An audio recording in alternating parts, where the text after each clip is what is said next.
So, hello everyone, and good evening to all. And let us start today's lecture. गरीबी। तो गरीबी क्या है?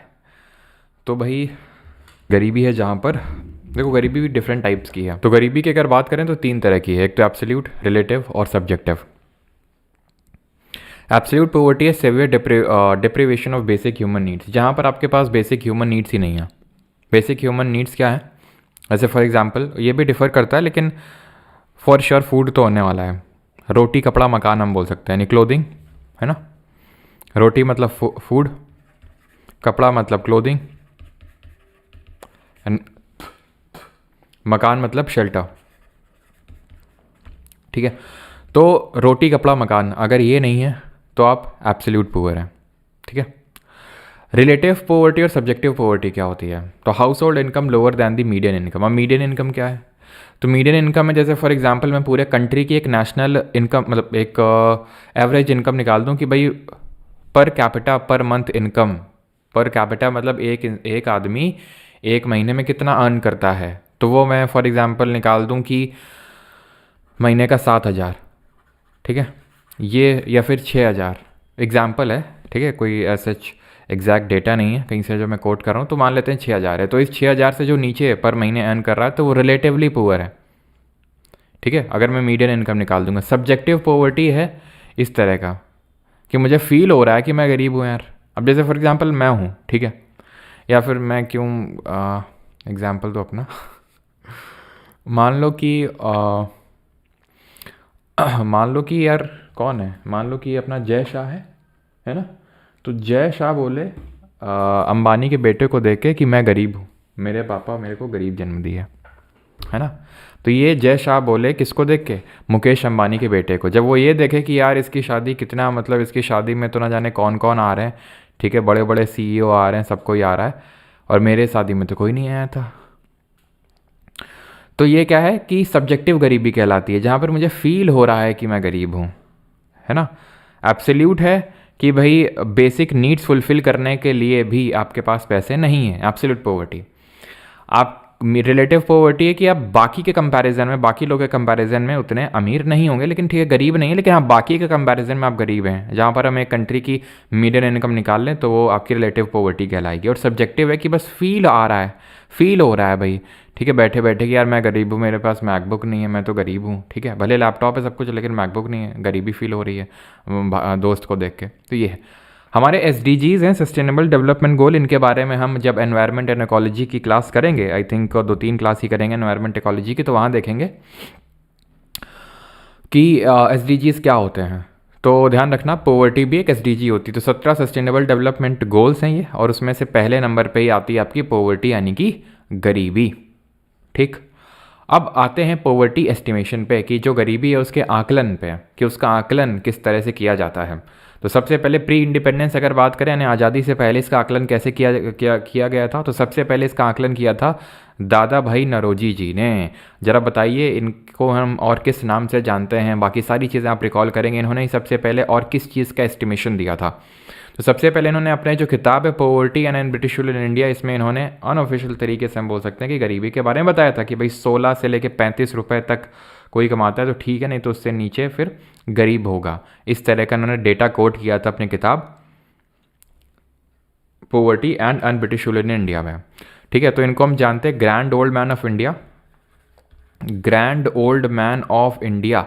और बाकी इनके रिगार्डिंग क्या चीज़ें और पढ़ी थी कि रस्त गुफ्तार इन्होंने पारसी कम्युनिटी रस्त गुफ्तार इन्होंने निकाली थी पारसी कम्युनिटी के लिए, plus he was the first Indian British member of parliament.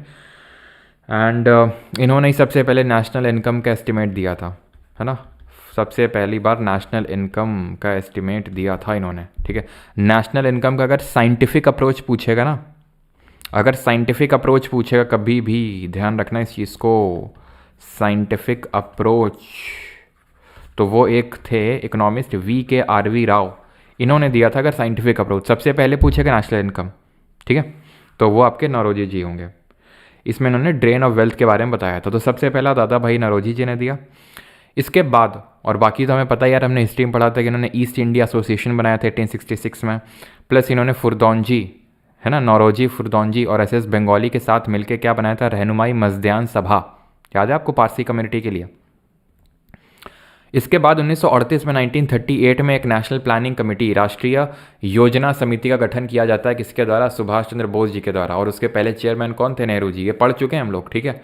तो इसी ने अपना एस्टिमेट दिया था कि 15 से 20 रुपए पर कैपिटा पर मंथ अगर कोई कमाता है तो वो पुअर नहीं है, ठीक है। शायद ये डेटा ना पूछे, लेकिन मैं लिख देता हूँ यहाँ पे। डेटा कभी पूछा तो नहीं है इस पर, लेकिन अगर पूछ ले तो 16 से 35 रुपए per capita per month. Per capita मतलब एक इंसान का, एंड पर मंथ मतलब एक महीने का, ठीक है। यहाँ पे जो दिया गया था 1938 में 1938 में, दैट वाज 15 से 20 रुपए per capita per month, clear. And इसके बाद आया था बॉम्बे प्लान। तो कुछ इन्फ्लुएंशियल बिजनेसमैन थे, लीडर्स थे, तो उन्होंने, वो बैठे थे बॉम्बे में 1940 में, और उन्होंने एक अपना एस्टिमेशन दिया था, दैट वाज 75 रुपये पर कैपिटा पर ईयर की बात करी थी यहाँ पर इन्होंने, ठीक है। तो ये चीज़ ध्यान रखिएगा। मतलब आई थिंक इन्होंने यहाँ पर एक्सपेंडिचर की बात करी थी कि इतना अगर कोई एक्सपेंडिचर करता है तो, ठीक है। तो बॉम्बे प्लान क्या है, 1944 में आया था। और बॉम्बे प्लान में कुछ जो हमारे रिच इन्फ्लुएंशियल पर्सन्स बैठे थे, ठीक है, उन्होंने अपना जो है एस्टिमेशन दिया था। क्लियर है यहाँ तक सभी को?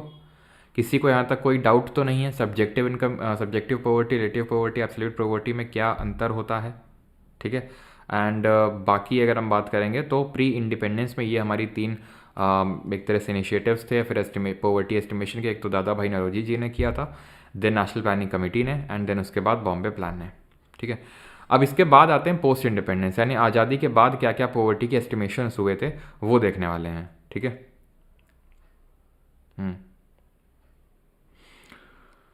ऑल जगह चेक क्लियर, ओके, ठीक है। तो दांडेकर एंड रथ कमेटी पे आते हैं 1971 made the first systematic assessment of poverty. मतलब ऑफिशियल अभी भी नहीं था, मतलब सिस्टमेटिक था, अभी तक ए सिस्टमेटिक तरीके से चीज़ें जा रही थी। तो इसने एनएसएसओ के डेटा को यूज़ किया। एनएसएसओ क्या है? नेशनल सैम्पल सर्वे ऑफिस, जो कि मॉस्पी के अंडर आता है, ministry of statistics and programme implementation, जिसके अंडर में एनएसओ आता है, सीएसओ आता है ना। अगर आपको याद हो तो हमने देखा था कि जो हमारे इन्फ्लेशन के इंडिकेटर्स होते हैं WPI CPI, तो CPI कंज्यूमर प्राइस इंडेक्स, उसको आपका जो CSO है वही कैलकुलेट करता है। वहीं पे अगर हम WPI की बात करें तो वो कौन कैलकुलेट करता है? ऑफिस ऑफ इकोनॉमिक एडवाइज़र, है ना, जो ministry of commerce and industry के अंडर आता है। तो इसने एक्सपेंडिचर बेस्ड पॉवर्टी लाइन दी थी कि अगर लोग इतना खर्चा करते हैं तो वो पुअर कहलाएंगे या फिर नहीं कहलाएंगे, यानी कि BPL और APL का यहाँ पर कॉन्सेप्ट आता है। जब हम एब्सोल्यूट पॉवर्टी की बात करते हैं तो हम एक निर्धारित कर देते हैं कि भाई इतना रुपया, इतना खर्चा अगर कोई करता है, ठीक है, एक पॉवर्टी लाइन हम बना देते हैं, ठीक है। तो एक पॉवर्टी लाइन बन जाती है, और इस पॉवर्टी लाइन के जो ऊपर होते हैं वो APL कहलाते हैं, that is above poverty line, ठीक है, अबव पॉवर्टी लाइन। और जो इसके नीचे होते हैं वो BPL कहलाते हैं, that is below poverty line, ठीक है। और जो किनारे में होते हैं यहाँ पे उनके कायदे के मज़े होते हैं। अब तुम समझ सकते हो कि इनके मज़े क्यों होते होंगे, क्यों उनके मज़े होते होंगे? जो यहाँ पर एकदम कोने पे बैठे हैं, किनारे पे बैठे हैं, उनके मज़े क्यों होते होंगे? मज़े उनके इसलिए होते होंगे क्योंकि देखो, मतलब इनके कंपैरिजन में अगर देखें तो इनके खूब मज़े होते होंगे, क्योंकि उतने गरीब भी नहीं है देखा जाए, है ना, एकदम किनारे पे ही हैं, उतने गरीब भी नहीं है, और गरीबी के जो सारे बेनिफिट हैं वो भी उठा रहे होंगे, सब्सिडी ले रहे होंगे, पेंशन जितना भी है ना जो BPL हाउस होल्ड को मिलता है सब वो भी मिल रहा होगा। खैर, तो यहाँ पे आते हैं पोस्ट इंडिपेंडेंस में। तो दांडेकर रथ कमेटी समझ में आ गई। आपसे डायरेक्ट क्वेश्चन पूछेगा यार इसमें से कौन सी कमेटी पॉवर्टी एस्टिमेशन के लिए बनी थी, खत्म बात। और कब बनी थी? 1971 में, 1971 में दांडेकर और रथ कमेटी। देन आई थी अलग कमेटी 1979, 1979 में। ये न्यूट्रिशन बेस्ड पॉवर्टी लाइन दी थी। इसने न्यूट्रिशन बेस्ड पॉवर्टी लाइन दी थी कि अगर कोई 2400 कैलोरी कंज्यूम कर रहा है गांव में और शहर में कंज्यूम कर रहा है 2100 कैलोरी, तो वो गरीब नहीं है। अगर इससे नीचे कंज्यूम कर रहा है तो गरीब है, इससे ऊपर कंज्यूम कर रहा है तो गरीब नहीं है। 2400 कैलोरीज, ठीक है, पर डे अगर कोई कंज्यूम कर रहा है तो वो गरीब नहीं, मतलब गरीब नहीं है अगर इतना या फिर इससे ऊपर कर रहा है। और अगर अर्बन की अगर बात करें, क्योंकि अर्बन में कम कैलोरी की रिक्वायरमेंट होती है। क्यों कम कैलोरी की रिक्वायरमेंट होती है? क्योंकि यहाँ पे फिजिकल एक्टिविटी कम होती है, इसलिए, ठीक। इसके बाद आते हैं लकड़ा वाला कमेटी, एक आती है 1993 में बनती है। इसने poverty line the based on ये CPI जो हमने पढ़ा था, कंज्यूमर प्राइस इंडेक्स वगैरह, ठीक है, तो इसके बेसिस पे इसने एक पॉवर्टी लाइन दी थी लकड़ावाला कमेटी ने, बस। देन आती है सबसे important committee and that is Tendulkar committee. ये कमेटी 2005 में बनती है। इसने यूनिफॉर्म रेफरेंस पीरियड की जगह पे मिक्स्ड रेफरेंस पीरियड को लाया। अभी क्या चीज़ है यूनिफॉर्म रेफरेंस पीरियड का मतलब ये है कि जैसे जब घर घर लोगों से जाके पूछा गया, ठीक है, क्योंकि इसी बेसिस पे तो एस्टिमेशन दिया जाएगा जब लोगों से सर्वे किया जाएगा, ठीक है, लोगों के पास जा जाके। तो अभी तक जो होता था यूनिफॉर्म रेफरेंस पीरियड को अडॉप्ट किया गया था, यानी कि लोगों से ये पूछा जाता था कि साल भर में आपने कितना एक्सपेंडिचर किया, चाहे फूड हो, चाहे क्लोथिंग हो, चाहे एजुकेशन हो, चाहे फ्यूल हो। अब आप खुद सोचिए, फूड में जितना जो फ्रीक्वेंसी होगी एक्सपेंडिचर की, क्या वो क्लोथिंग और एजुकेशन में भी होगी? मेरे कहने का मतलब है जैसे फॉर एग्जांपल भाई, खाना तो हम डेली खाते हैं, लेकिन कपड़े क्या डेली खरीदते हैं? एजुकेशन में क्या डेली एक्सपेंडिचर करते हैं? नहीं करते हैं, ठीक है। तो यहाँ पे इसने क्या किया, मिक्स्ड रेफरेंस पीरियड लाया, यानी कि जो चीज़ें का रेगुलर कंजम्पशन है, जैसे फॉर एग्जांपल फूड, तो उसका हमने मंथली कंजम्पशन पूछ लिया कि भाई मंथली रिकॉल आप बताओ, ठीक है, रिकॉल करके ये बताओ आप कि मंथली कितना एक्सपेंडिचर करते हैं आप फूड में, ठीक है, या फिर फ्यूल में।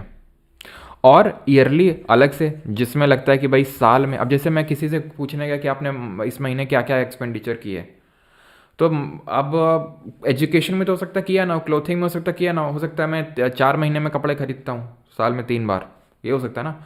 तो उसके हिसाब से क्लोथिंग वाला एक्सपेंडिचर तो आएगा ही नहीं कि उसमें कितना एक्सपेंडिचर किया। तो यहाँ पर मिक्स्ड रेफरेंस पीरियड को अडॉप्ट किया गया, यानी मंथली जो चीज़ों का जल्दी जल्दी कंजम्पशन होता है उनका मंथली रिकॉल वैल्यू पूछा जाएगा, और जिनका उतना जल्दी जल्दी नहीं होता एक्सपेंडिचर तो उनका ईयरली रिकॉल पूछा जाएगा, ठीक है। तो ये चीज़ें तेंदुलकर कमेटी ने मिक्स्ड रेफरेंस पीरियड को तवज्जो दी, ठीक है। 2005 में बनता है, 2009 में अपनी रिपोर्ट सबमिट करता है, और इसने हेल्थ और एजुकेशन को भी सबसे पहले क्या लिया, अंडर बेसिक नीड, क्योंकि अभी तक रोटी कपड़ा और मकान आ रहा था, स्वास्थ्य और शिक्षा नहीं आ रही थी, ठीक है। तो इसने स्वास्थ्य और शिक्षा को भी बेसिक नीड माना। और poverty line based on purchasing power parity, if someone is expanding more than 33 per day, तो मतलब जो तेंदुलकर कमेटी ने एस्टिमेट दिए थे उसके बेसिस पे जो प्लानिंग कमीशन है उसने ये बोला कि अगर कोई पर महीने एक महीने में एक इंडिविजुअल की बात हो रही है, पर कैपिटा बोल सकते हैं इसको हम, ठीक है, पर मंथ पर कैपिटा का मतलब आपको समझ में आ रहा है, मतलब एक इंडिविजुअल की बात हो रही है। अब अगर फैमिली में 5 लोग हैं तो इंटू 5 कर दो, तो इतने का अगर कोई कंजम्पशन एक्सपेंडिचर कर रहा है, इनकम नहीं, कंजम्पशन एक्सपेंडिचर, यानी कि इतना खर्चा कर रहा है कंजम्पशन करने में, तो उसको हम पुअर कंसिडर नहीं करेंगे रूरल में, और अर्बन में 1000 रुपये।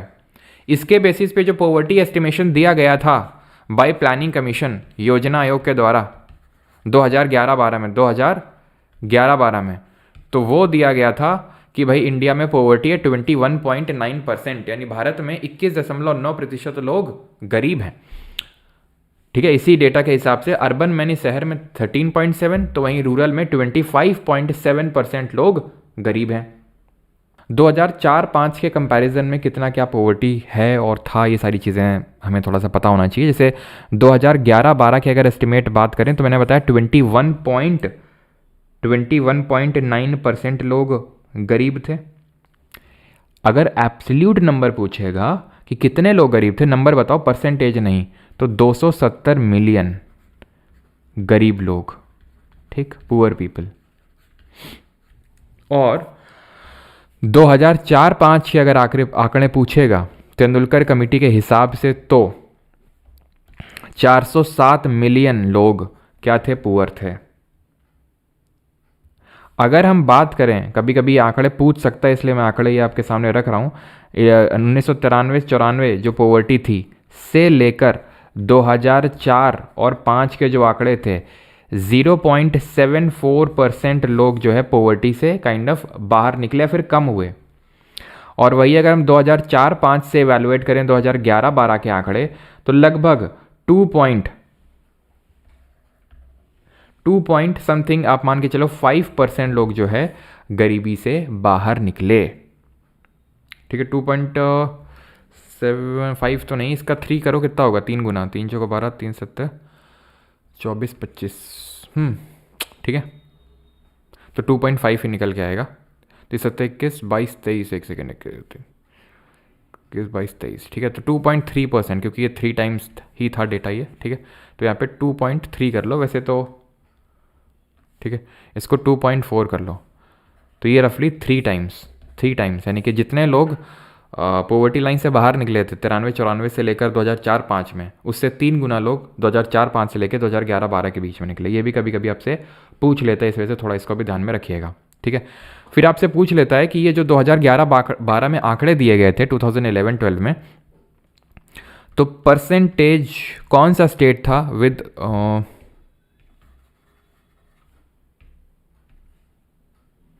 states with the highest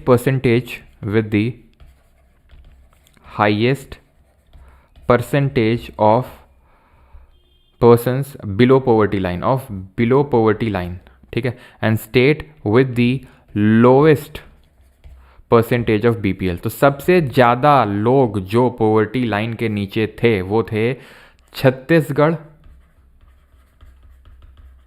Chhattisgarh और झारखंड, ठीक है, झारखंड।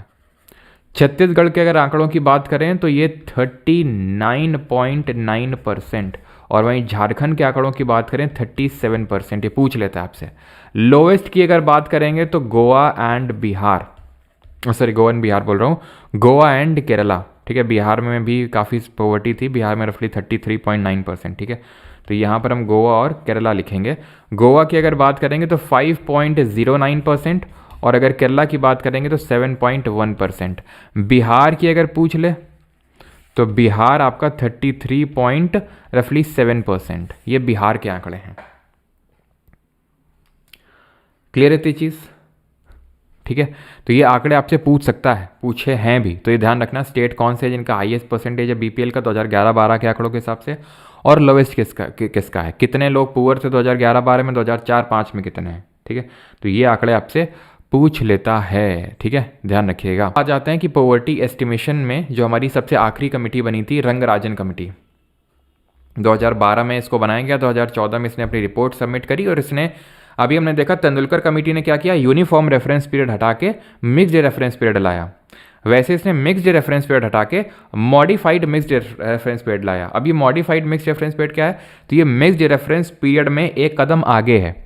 हमने देखा था कि यूनिफॉर्म रेफरेंस पीरियड से जब हम मिक्स्ड रेफरेंस पीरियड में गए थे तो क्या हुआ था, ये हुआ था कि अभी सिर्फ साल भर के आंकड़े, साल भर का रिकॉल पूछा जा रहा था कि भाई आप क्या क्या कंजम्पशन करते हो, कितना कंजम्पशन एक्सपेंडिचर है आपका, किन किन चीज़ों में आप कंजम्पशन एक्सपेंडिचर करते हो। यहाँ पर साल भर का तो कुछ आइटम्स का ले लिया, और कुछ आइटम्स जिनका फ्रीक्वेंसी ऑफ यूज़ बहुत ज़्यादा है तो उनका हफ्ते भर का ले लिया, सॉरी महीने भर का ले लिया। अब मॉडिफाइड मिक्स्ड रेफरेंस पीरियड में क्या ना, साल भर का भी है, महीने का भी है और हफ्ते का भी है। तो यानी एक कदम और हम आगे बढ़ गए इसमें हमने क्या किया, इन्होंने एक फूड कंपोनेंट रखा जो बड़ा जल्दी यूज़ होता है, तो वीकली उसका लिया। जो एसेंशियल, अब बाकी नॉन फूड थे, तो नॉन फूड 2 तरह के हो सकते हैं, एक तो एसेंशियल नॉन फूड, जैसे कपड़ा एक एसेंशियल नॉन फूड है, फूड तो है नहीं लेकिन एसेंशियल है कपड़ा, और एक नॉन एसेंशियल, जैसे फॉर एग्जांपल मान लेते हैं कि यहाँ पर जो हम रिक्रिएशन के लिए खर्च करते हैं, एन्जॉयमेंट के लिए टीवी वगैरह, तो ये उतना एसेंशियल नहीं है, ठीक है, नॉन एसेंशियल नॉन फूड जो कंपोनेंट है। तो रंगराजन ने इसको इस तरह से ब्रेक किया, और रंगराजन के हिसाब से जो यहाँ पर प्लानिंग कमीशन ने बताया कि भाई इतना कंजम्पशन एक्सपेंडिचर, तो वो था 972 रुपये, ठीक है, 972 रुपये। अगेन सेम चीज़, पर कैपिटा पर मंथ, कहाँ के लिए, रूरल के लिए, कि अगर इतना कोई एक्सपेंडिचर करता है, ठीक है, तो गरीब नहीं है। और अगर अर्बन के लिए बात करेंगे तो ये 1407 रुपये, ये per capita per month and urban के लिए। तो ये रंगराजन कमेटी के हिसाब से जो आंकड़े दिए गए थे वो ये हैं, ठीक है। तो ये है पॉवर्टी एस्टिमेशन का पूरा सारा किस्सा।